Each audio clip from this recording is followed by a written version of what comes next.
আসসালামু আলাইকুম।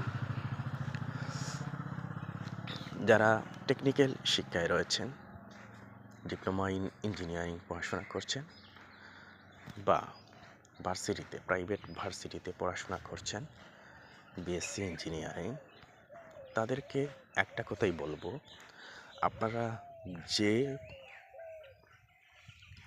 কোর্সে আছেন সেই কোর্স রিলেটেড যেগুলো প্র্যাকটিক্যাল বিষয় রয়েছে, যেমন সিভিলের কথা যদি বলি তাইলে অটোক্যাড দিয়ে বিল্ডিংয়ের ড্রয়িং করতে হয়। সেই ক্ষেত্রে আপনি বিল্ডিংয়ের ড্রয়িংটা শিখুন।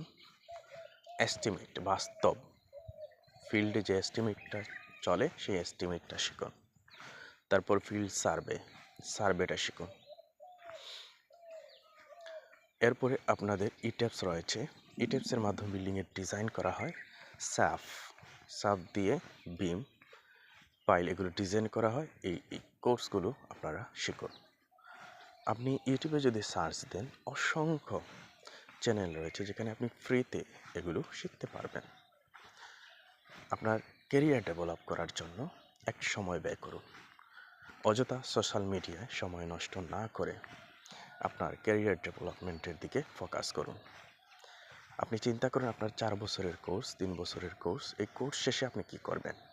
আপনি ফিল্ডেই যেতে হবে, বাস্তব কাজ শিখতে হবে, বাস্তব কাজের সাথে আপনি রিলেটেড হতে হবে। সেজন্য আগে থেকেই আপনি এই কোর্সগুলো শিখে কোর্স শেষ হওয়ার সাথে সাথে আপনি ইনকামের রাস্তা খুঁজে পাবেন। এজন্য এখন যদি আপনি টাকা দিয়েও এই কোর্সগুলো শিখেন, ভালো। এই টাকাগুলো আপনার ব্যয় নয়, খরচ নয়, এগুলো আপনার ভবিষ্যতের মহা ইনভেস্ট। সেই লক্ষ্যকে টার্গেট করে আপনাদের পড়াশোনাটা চালিয়ে যান।